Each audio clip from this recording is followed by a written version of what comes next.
Hey,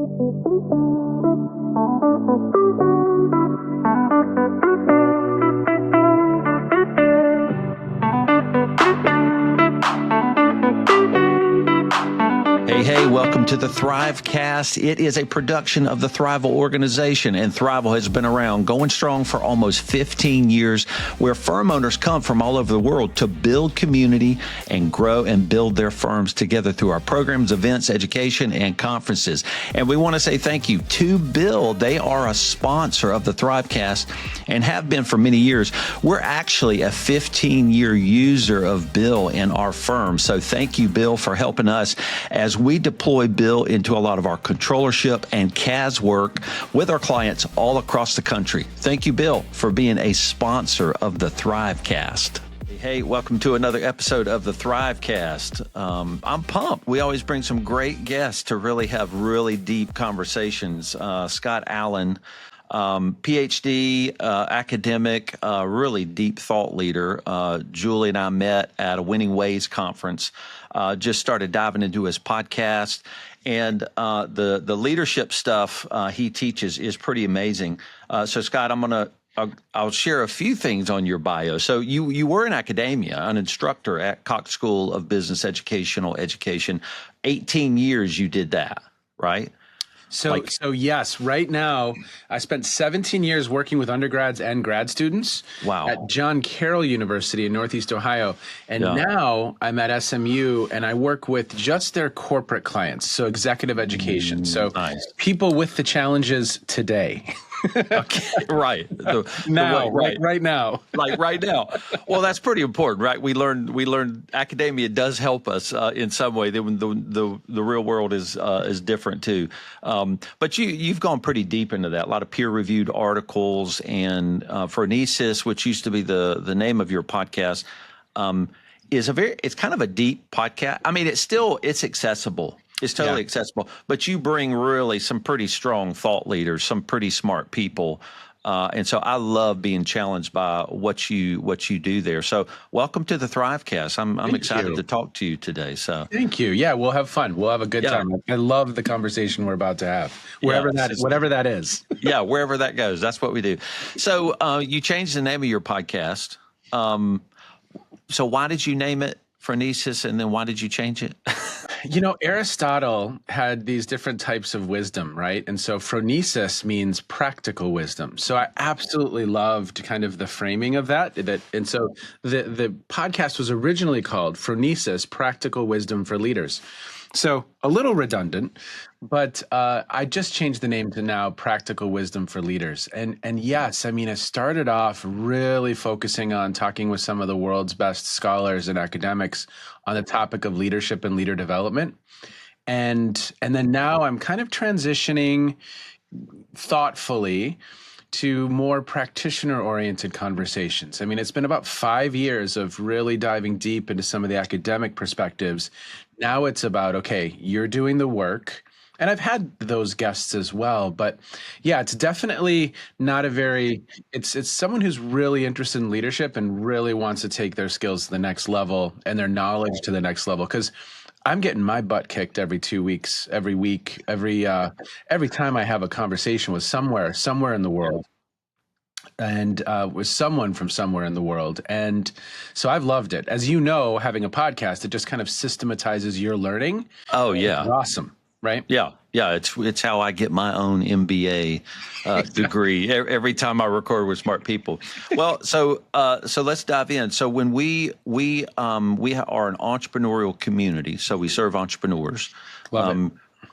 You do a lot of work in the accounting field too. So they are technicians. They start out as technicians, and they have to change and become leaders, and who the heck knows what that is, right? Especially if they're just accountants, right? That's what they were born to be, maybe. So as we teach a lot of leadership courses, a lot of the stuff I hear on your podcast, which has a lot of academia in it, but your stuff is really practical. I'm like, ooh, I've heard them have that problem that you would say is an academic issue. and the way you go through leadership training. And I'm just curious, really, for entrepreneurship. I'm real interested in pre-pandemic, pandemic, post-pandemic, and I think that's done something to us as humans. And I'm curious, what do you think it's done to leadership, and how do we need to change as leaders? Really, I'm interested in post-pandemic now. What do you think? Okay. So a couple things.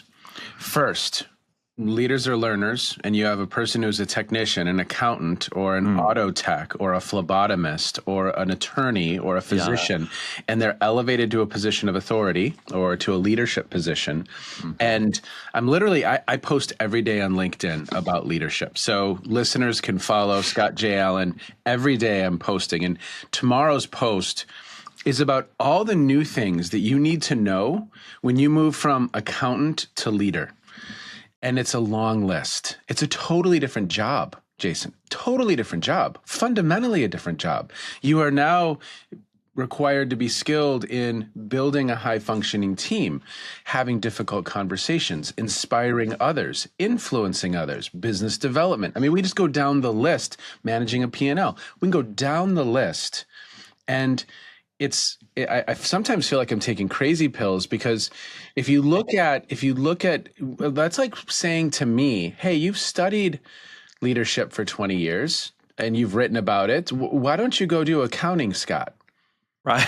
Exactly. What the heck? I mean, I would literally destroy people's lives financially. Or if it's an auto tech that we're promoting, I would hurt their vehicles. If it's a physician, like a phlebotomist, they're great at taking blood. They showed up on time. They are a good human. Let's make them the leader.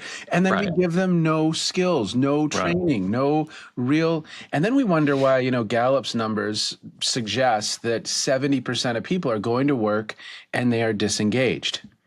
And when 70%, this is another Gallup number, of my lived reality, of my reality of the organization is your ability to lead, Jason. If you were my boss, well, you better be good. Because, so we wonder why there's a talent shortage. We wonder why people are leaving our organizations.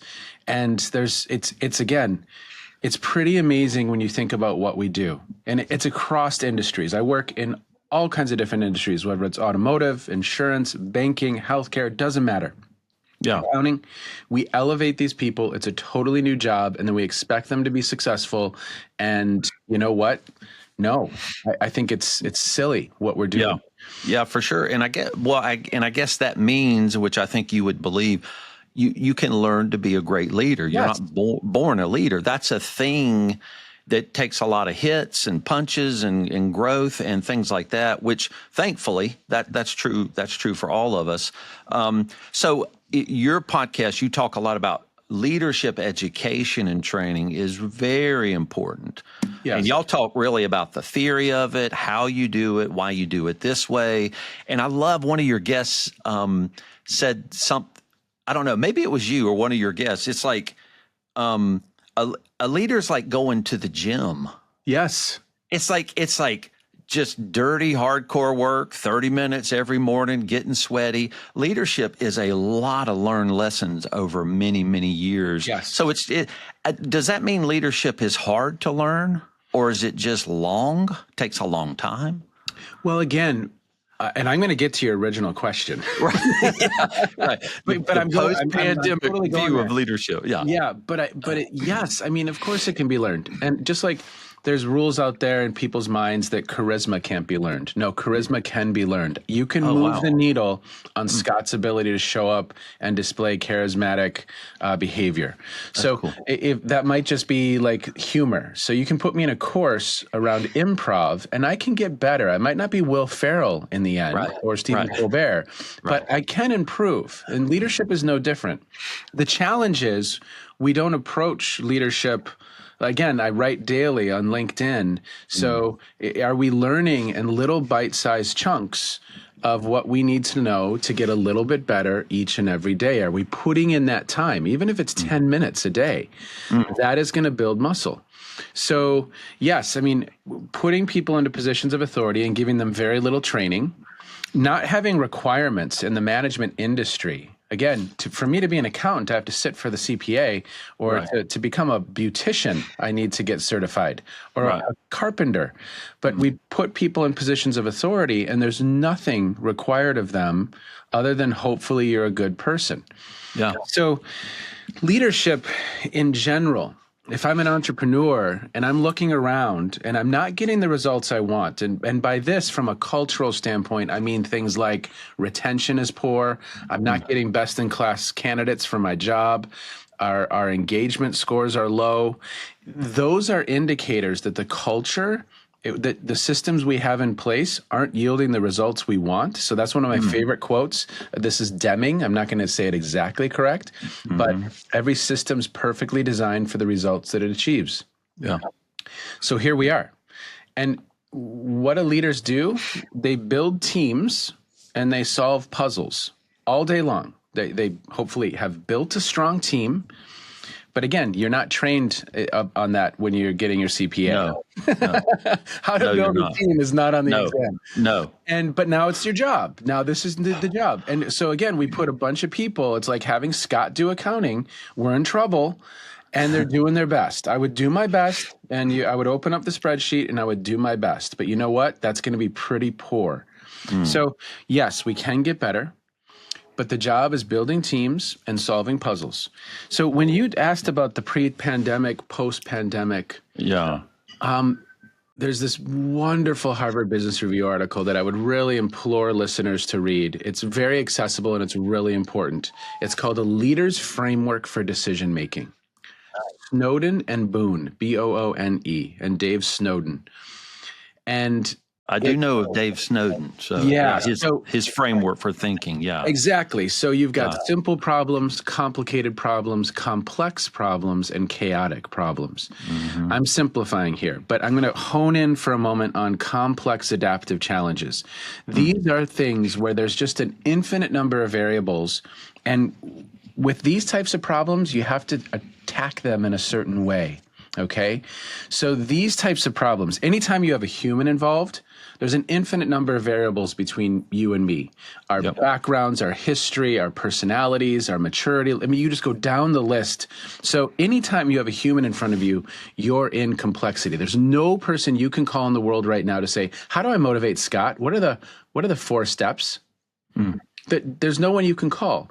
So when it comes to things like increasing market share, that's a complex adaptive challenge. Designing culture, there's no one you can call in the world right now to say, hey, I got a kind of a crappy culture. What are the 4 steps? Now, there's articles online that will say the 4 steps to a great culture. Yeah.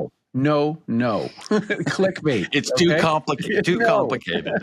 There might be 4 suggestions for you to consider, but those things won't by truth work in your context. So motivating a team or running an organization pre-pandemic, post-pandemic, yes, a whole bunch has changed. Just like in the auto industry, supply chain challenges they were struggling with supply chain challenges, or we have a pandemic, or we have multiple generations in the workforce. Those are all like contextual shifts. And as a leader, it's always going to shift. Just expect it to. It might be a recession. It might be a housing crisis. Who knows what it's going to be next, but there'll be something. So if leadership has changed post-pandemic, it's just a puzzle. It's just a puzzle that you have to work with your team. Hey, I'm noticing that people want to work from home. How are we going to navigate this puzzle? How are we going to approach this work?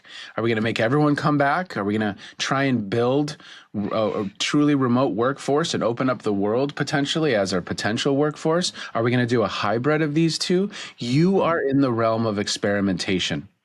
And so when it comes to these complex adaptive challenges, I don't care if it's potty training your child, curing cancer, or designing a high-functioning team. That's complexity. So it's about elevating the right questions, identifying 15, 20 experiments we could run, choosing 4 or 5 that seem like they're the best viable experiments, and then running them and assessing the results. And it's this never ending loop. If you have chosen to do hybrid, okay, how do we design culture in a hybrid work environment? We are experimenting. We might go to some best practices. We might look to others for clues, but ultimately in our context with this group of human beings in Boston, no one can tell you the answer. Yeah. So the leader's mind, whether it's leading in a work from home environment, whether it's navigating a pandemic, increasing market share, there's a certain algorithm.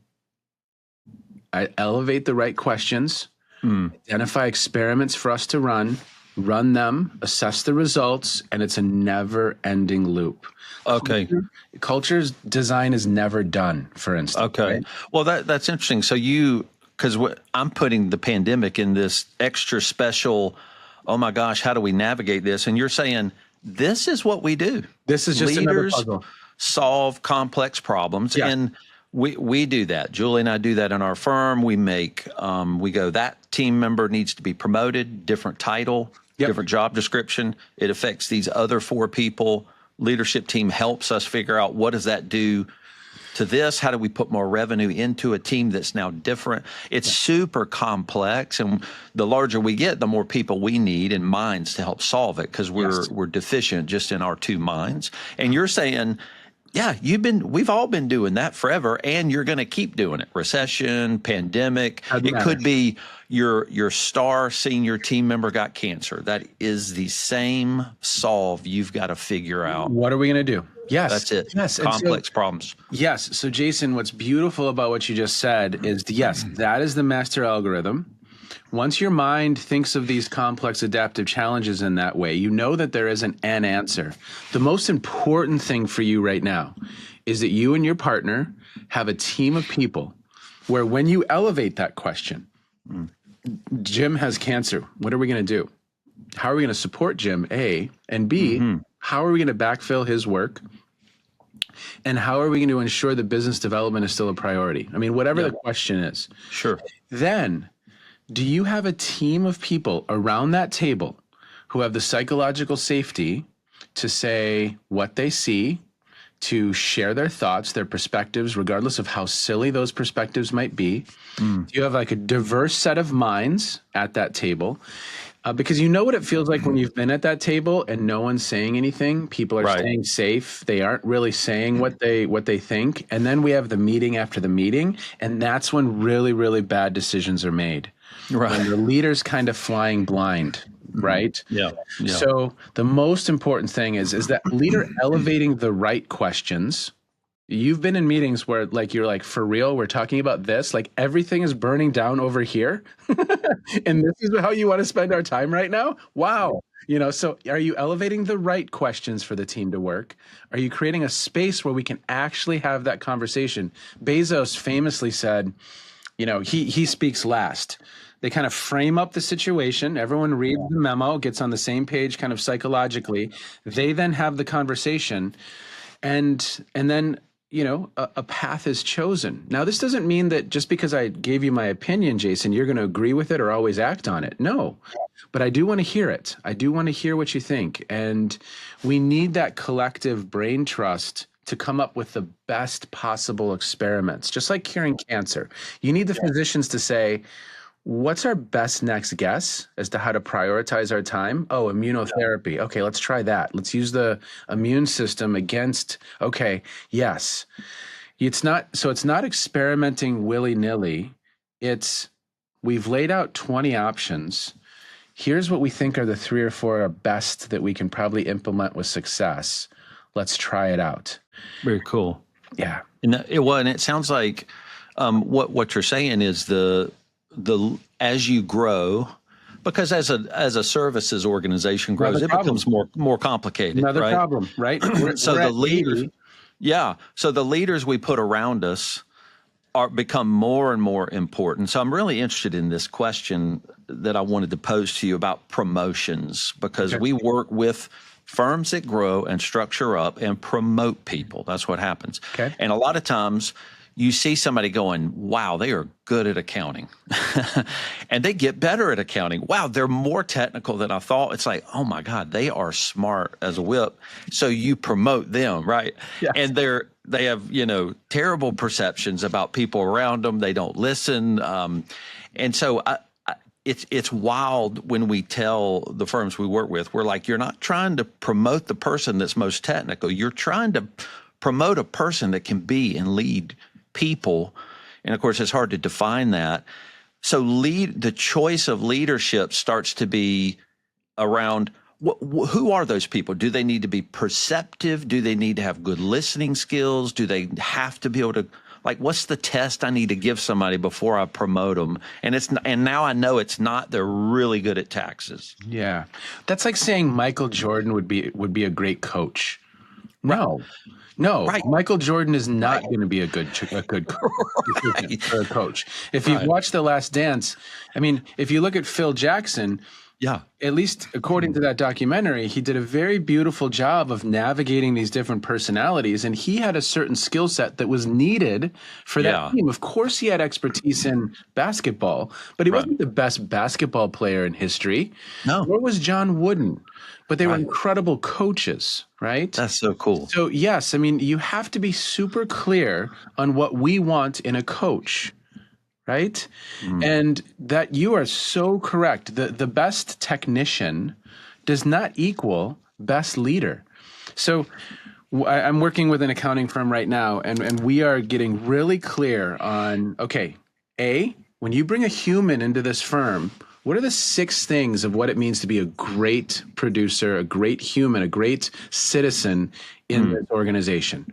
And they did this beautiful job. These aren't them, but they came up with things like impeccable character, follow through, service oriented. Okay, great. So when we're hiring someone, we can talk about those things that we're looking for in a human, and we can hire to those. When we're onboarding, we talk about those. When we're doing performance management, how are you doing benchmarked against these 5 things that we say we want you to do well? When you develop a performance or like an improvement plan for yourself, or a developmental plan for yourself, those are the 5 categories. When we're doing succession planning, we're looking at how they've performed on those 5. Now, we're also super clear on what do we expect from a great leader. They're emotionally intelligent. Right. Part of leadership is you are triggered. Jordan is triggering you. He's not a walk in the park. Pippen is triggering you. Rodman is triggering you. Right. And how do you navigate from an emotional intelligence standpoint these different personalities? So one attribute of an effective leader in your firm might be that they're incredible problem solvers, that they're incredible at the skill of building teams, that they have the ability to maintain emotional intelligence in difficult situations. So you're super clear. So when we do succession planning conversation, there's a filter. And I can say, yeah, Jim's an incredible producer and a wizard at accounting, but emotional intelligence and building a team, no, he's not. He's probably not our guy. Let's come up with a different path. To really maintain and support and retain and engage Jim. But putting him in a position of authority right now will literally kill culture. Just like Scott will kill your books, I will kill your books. Right. They will kill culture. And then we wonder why it's hard to it's difficult to retain Gen Zs. Right. Exactly. Yeah. No one wants to lead. Well, because we bring them onto the leadership team, and they can really we can all dismantle things with our own, because we have our own personal lenses, our own struggles, our own particular triggers, and our ability to be resilient even through some of the personal things we're going through. Because a leader, it's hard on a leader, because you have to set aside things sometimes that are only about you, and you have to start serving other people and really start to serve that organization. And if you get a wrong leader on there, it can dismantle the whole thing. And we've seen leadership groups actually become anchors to the growth, because the leader, the executive leadership goes, all right, we're going to buy 3 firms this year. Boom. Very disruptive, very chaotic. It is a growth move. It works. and they push it through this other leadership group, and they're like, it takes them months to review it or whatever. They just drag down because of maybe their fears. Yes. They're fearful of the risks that it takes to actually go, let's see how that works. They want some loop through solving, nonstop looping. Yes. And you got to get them out of that. So different people have different perceptions about the promotional part of that. But one thing I like what you said is, and I hadn't thought about it this way, but an organization's culture, sometimes we talk about that organization being a great place to work, but you said, no, it's that leader in front of you that is the perception of the greatness of that place. So, which is the power of the leader. And I wanted to ask you about influence and kind of your study around that, what that means, like, influencing correctly or poorly.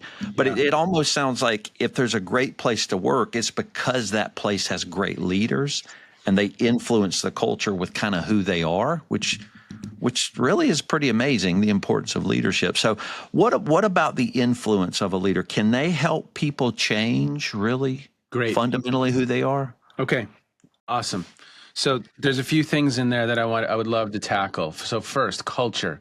Culture requires design. I want you to think of culture as software. Okay, so it requires some level of intentionality. And when we have low engagement, high turnover, we're not getting best in class people, those are all indicators that our culture is, the system in place isn't yielding the results we want. So I'm constantly thinking of culture as something that is upgraded and you have to pay close attention to. So it's a never-ending conversation among that senior leadership team. So that's one. Number two, basically more problems to solve. Again, it's more of a puzzle to solve. Okay, it's just another puzzle. Yeah, it's just another puzzle. Just like we could say one puzzle is, how do we ensure that the people we place in positions of authority are prepared? That's just another puzzle. It's a seventh degree puzzle. It's not easy. It's complex. But if you get good at solving some of these puzzles and getting that algorithm really to work for you, it's just another puzzle. That's all it is. And if we have an indicator that we have a few leaders in positions of authority that are really struggling, that's data that we haven't, A, prepared them, B, we haven't coached them or provided them with the resources. We've elevated them to this position of authority, and now they're struggling. And no wonder people have imposter syndrome. No wonder they're struggling. Again, back to the accounting example. I would struggle if you said, go do what my people do on a day-to-day basis. Yeah. I'm like, it'd be bad. So influence, and yes, if 70% of kind of how I experience the organization is my direct supervisor, who they are matters greatly. So this gets to another lesson of leadership, of leaders or learners. What are you doing each and every day to become a better version of yourself, like that gym? Because there's likely, leadership is a mirror. If I'm kind of prone to getting stuck in analysis paralysis, well, that's going to show up. If I'm risk averse, that's going to show up. If I lack emotional intelligence, that's going to show up. So the real brutal thing about leadership is whatever it is you need to work on, it's going to show up pretty readily. Whether it's your time management, your stress management, your response to people who work for you, response time, are you the bottleneck? Whatever you need to work on, it's going to show up very, very quickly. Some leaders, they acknowledge that, they see that, and they try and get better. Other leaders, it's called self-serving bias. I externalize those foibles, those failures, and blame others. It's a self-protective mechanism so that I don't have to actually deal with my own challenges, with my own faults. I blame you. And that's really soothing for me and my mind, but it keeps me stuck. It keeps me stuck, like fixed. And that's why leadership as a mirror. Yeah. Because what we struggle with in leadership is what we're struggling with personally. Yes. Wow. That 100%. Does not feel good, Scott. Well, okay. So if you are a person who by nature is conflict avoidant, and we put you in a position of authority and give you no training Yeah. Well, okay. What's going to show up is going to show up. And that's Yeah. going to damage culture in a lot of cases. Now, if we have a system in place that is ensuring that, hey, we know that our leaders here, again, back to those 5 or 6 attributes, they need to be super skilled at conflict management, at negotiation, whatever it Yeah. is. Then we know that we need to, because I think part of the job is, can we boil it down to, look, if we have a person who does these 5 things really well, it's a really good start, right? Because we could Are those core values, like, I call them principles, like leadership principles. Okay. Like what is the ideal leader? I was with an organization 2 weeks ago, and we had this conversation as a community. What is the ideal leader here? And we had things like, look, they're really good at building relationships with their team, and emotional intelligence came up, and responsiveness came up, right? So again, when I have these 5 attributes of an effective leader, now I could, if I'm doing a 360, I could have it align with those attributes and give my leaders feedback and see if they're moving the needle year over year. When I'm getting someone coaching, it could be really targeted. Look, I know that I need to improve on difficult conversations. Can I get a coach that can help me work on that so that I'm skilled, not if, but when the next time, like Tuesday, this happens, because that's the gig. That is the jam. Phil Jackson had difficult conversations. He was middle management up, with his peers, with his subordinates. Yeah. He had difficult conversations all day long, and his ability to do that skillfully made a difference, made a big difference. Now, Bobby Knight didn't do that well. Right. Well, is that the guy that kicked chairs? No, who did that? Chairs, yelled, screamed, hit his players, 3 national championships, but he struggled with emotional intelligence, and he struggled with conflict and anger. And that was his Achilles heel. So whatever you need to work on, like as soon as you're not getting the results you want, you have to put it through the filter of, well, what do we need to own in this dysfunction? I'll tell you one final story, and then I'll shut up for a moment. But I was with this construction firm, and they were kind of commiserating, and they were kind of, bagging on millennials a little bit. Millennials as managers, right? This was the problem of the day. It wasn't enough just to bag on millennials anymore, because now we have Gen Zs, but millennials were the problem now as managers. And so I kind of looked at the senior team and I said, what do we need to own in this problem? And they kind of like cocked their heads and what do you mean? What do we need to own? We don't need to own anything. This is that self-serving bias again. Well, what have you done to actually prepare these people to do this work? What training have you given them? 0. Okay. So you have data that some things are falling through the cracks, that we're not yielding the results we want.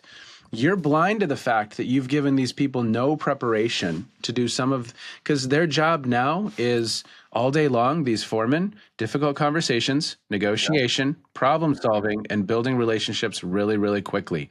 Those are 4 things that if we have a foreman who can do those 4 really well, they're probably that's a good starting point, right? But we've done nothing. So we kind of had this conversation and they're like, oh, well, I guess maybe we are part of the problem. Well, yes, it's not your fault. You grew up in an industry where it was never been a thing. It was never, but now, you're going to lose people. Your culture's damaged because Charlie, managing how he was managed in 1997, not only will you have lawsuits, but people will go drive an Amazon truck and not put up with you, right?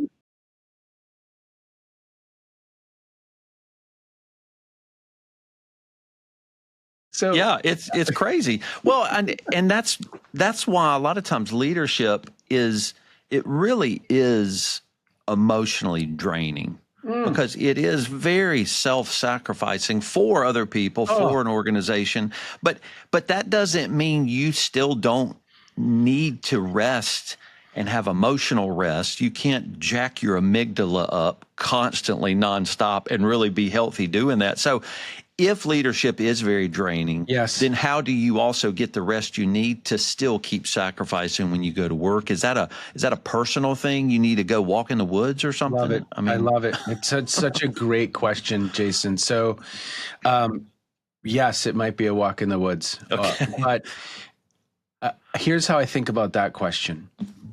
So I had a woman on my podcast, and her name was Amy Elizabeth Fox, and she said, in her firm, she's trying to ensure that leaders are performance ready. So think about that phrasing, right? And I like hear it. other phrases like I'm time starved. And to your point, leadership is difficult. M. Scott Peck had a book in the 70s called The Road Less Traveled. And that book started with life is difficult. Well, leadership is difficult as well. You're holding the energy of 80, 100, 150 people. And all day long, you're getting triggered because by the time it kind of bubbles up to you as the C-level suite, it's a complex, it's a gnarly 7th degree problem. For sure. It doesn't have an easy answer to it. And so you're getting hit with those a lot, right? Whether it's over the weekend, and again, if you're in healthcare or something, it's just 24/7, 365. Totally, yeah. So, how do we ensure that our leaders are performance ready? And so I love this quote by Carol Dweck, becoming is better than being. So as a part of your role, are you carving out, let's just go 5%, 10% of your time to arm yourself? And for every human, that's a different kind of set of interventions. So I'm just going to highlight some. Ray Dalio talked a lot about how meditation was totally instrumental to his career. 20 minutes in the morning, 20 minutes in the afternoon. He said, you know what? For me, that was a game changer. And that's how he took care of himself. Yeah. For other leaders, it's meditation, or that was Dalio. For other leaders, it might be yoga, it might be spirituality or their faith, it might be close relationships, it might be a therapist, it might be a coach, it might be a mentor. I think the punchline here is that each one of us have to figure out what that is for us to ensure that we are performance ready. Because if we're not performance ready, and it really is a marathon, if we're not performance ready, imagine Scott, and I haven't run in 2 years, starting a marathon today. I'm not performance ready. I have not built the resources around me to be successful. So it's hard. Stephen Covey calls this quadrant 2 time, where, it's that stuff that's important but not urgent. Right. And if you let it, all that other stuff will consume your day. And if you aren't protecting that time, like putting solid barriers around that time to ensure that you are the best version of self, you'll get consumed, you'll get sucked up, and then you become an alcoholic, you start making poor decisions, we start kind of coming up with hacks that aren't sustainable, and the system is dependent on you killing yourself, right? So that's another puzzle. That's another puzzle, right? This is another puzzle, Jason. How do I ensure that I am performance ready and that I'm the best possible version of myself? So these 80 people, that I can be the best version of myself for them. Because if I'm not in a good place and I'm Bobby Knight, well, it's not sustainable. It's not sustainable. No, that's really good. And sometimes we're often blind to the things we need ourselves sometimes. And sometimes Julie, my partner, and I can see this for her, she'll go, hey, dude, you're jacked up. You need to go walk around the building, man. And I'm like, wait, am I? She's like, yes. Yeah, you go. And so, but sometimes I'm like, no, I'm not. And so that trust is like, well, if you say I'm jacked up, I think I need to just go take a walk around the building, which is good for me. Sometimes after a lot of meetings, just walking outside, feeling the air, that really helps me reset really well. But sometimes I don't see my need to do it, and another person close to me goes, I see it, and you need to go walk around the building. Yep. So leadership, especially when you're creating a leadership group, is really... So with our leadership retreats, we want to go to dinner. We want to just listen, and we want to trust, and we want to love these people, because they may speak into that one day and go, hey, you are being mean to people. Yeah. And you need a really deep relationship. When I don't see I'm being mean, they do. What I need them to do is say it. You're being mean, but they need trust to do that. So sometimes even when you can't care for yourself as a leader, people that you've allowed to be close to you can actually help you identify those things in a moment that you can't see, because we all have those blinders because we get really overwhelmed. All of us do. Yeah. All of us So do. that's pretty normal. So, what are some things you would say a group of leaders should be doing together? Is it just social activity to really get to know each other? Well, I think the relationship building is absolutely paramount. Again, I think you could boil everything down from a leadership standpoint of what makes a great leader. It could be as simple as someone who's really good at building relationships, and someone who genuinely, authentically cares about people, working with people, developing people. And again, that's where we get into trouble sometimes. We take the best technician and elevate them to a position of authority, and they don't like people. Right. That's a problem, man. They're not good with people. They don't want to develop people. They're not interested in humans. They like spreadsheets and numbers, right? And so, and those types of problems, right? Not the people problems. Right. But so I think I've seen a therapist for 17 years, not because my world's falling apart, but because he helps me be the best version of myself. And I'll use my kids as an example. Am I the best possible version of myself for those who are in my care? Whether that's my students, whether that's my family, whether that's my team members and my employees, that matters greatly. So how are you going to be performance ready? For some people, leaders that I work with, it's their faith. For others, it's that they run marathons. For others, they love fishing. What is it that you are going to put into place that helps you be performance ready? And then are you disciplined enough to quarantine that time so that you can be your best version of self for others? Yeah, and that's I love that. Critical. Yeah, I love it. Well, cool. Well, as we're wrapping up here, Scott, I know you have a podcast you've been doing for years on this, so we could obviously keep talking for a long time.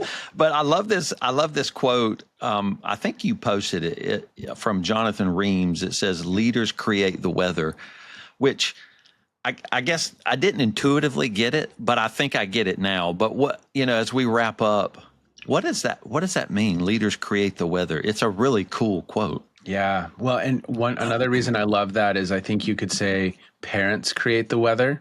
Yeah. So what were the weather patterns your parents created at home? Right. Coaches create the weather. So think about your child playing Little League and what's the weather patterns those coaches are creating. Right. Does your child walk away saying, this is incredible and I love baseball, or I hate baseball? And, that person struggled to create a positive tone. So, again, back to this kind of conversation about who do we put into positions of authority. You've had that boss somewhere along the way where every day was just 50 and rainy for them. And that's kind of the environment they set up around them. Everything was just, they were Eeyore, like, just everything's always half empty. Well, and then we wonder, why are we struggling to retain people? Well, you have Carl in charge, and that's not a pleasant place to be. It's like, living in Seattle. Nothing against Seattle, but it's raining a lot, right? It's true. Yeah. And so leaders create the weather is, are you an individual who what you're putting out is it just stormy a lot of the time? Is it stormy? Is it tornadic? Is it hot? Is it just people walk in and it's just always hot? It's 120. And so it's a way to kind of frame up, what are the weather patterns I'm creating? Yeah. And is it 70 and sunny, generally speaking? Of course, there's some fires every once in a while. Of course, there's some storms, and there's some limitations at times to that. But what is the culture I'm creating? And so I always like to say this, what's weather over time? Climate. Yeah. So what are the climates humans want to live in or not? Yeah. Nice. And what's another word for climate? Well, culture. And as difficult as it is for you, Jason, every day when you're getting hit with all of these kind of little challenges and these complex adaptive challenges, are you still skilled enough to not let your difficult day become their difficult day? Yeah. And you're still creating those weather patterns that make this an enjoyable climate to live in. Yeah. If the leader struggles with that, then we're going to struggle. Yeah, and it almost seems inauthentic if I say, "Well, I feel 50 and rainy, but I'm supposed to be sunny and 70 to my team." So it's almost like, well, leader, just because you feel it doesn't mean you get to portray it, or just because you know it doesn't mean you get to say it. There's a lot of filtering and emotion. That's, I guess, that emotional intelligence to go, no, for them, you have to go display sunny and 70. I know you're 50 and stormy, but that's not what you get to give to them. Yes. And that's not cool, man. That's tough. No. From an emotional intelligence standpoint, yes. And then here's the kicker, Jason. Yes, it may not be appropriate for, even though you're feeling 50 and rainy, you might need to switch gears and do a job for the next hour, right? And set a tone. And that doesn't mean you're stuffing away those emotions and not addressing them. Then who are the people that you can turn to as the leader? Who are you, people holding you figuratively, in the sense that you then have a release? Because as you know, leadership can be lonely. I'm so thankful you have your partner that you can kind of connect with, but sync up with. But yeah, who then is helping you navigate some of those challenges? Because you could say that it feels inauthentic at times, but I oftentimes just think, look, I have a job to do. When my kids wake up in the morning, I could have slept terribly. Do I look at them and say, yeah, I slept crappy last night? Right. And just kind of just show up with that? Or do I show up with, hey, I hope you have an awesome day, Kate. It's going to be great. And I love you. Right. Yeah. And you still feel like crap, right? Yeah. I need to shift gears a little bit and not put all of that on them. And to your point, insanely difficult to do. You are a wizard if you do that well. Again, it's not you stuffing it away and not acknowledging your emotions. You have an outlet for that. You have someone who's helping you make sense and process that. That's why my Dr. Phil is awesome. He's not the Dr. Phil, but he's my Dr. Phil, and he's great, right? He helps me make sense of some of that stuff. Yeah, that's cool. Well, cool. This is awesome, Scott. Thank you for this conversation. Where should people go online to find out more about you? I know you do a lot of writing. LinkedIn is a great place. I'm posting on this topic every day. So Scott J. Allen on LinkedIn. Also, scottjallen.net is my website. So you can, I live there on the interwebs. So that's right. Find me there too. Okay. Well, cool. Well, Scott, thanks for coming on the Thrivecast. I really appreciate you being here, man. Thanks so much. Thank you so much. I appreciate it. Take care, Jason. Very cool. Thank you.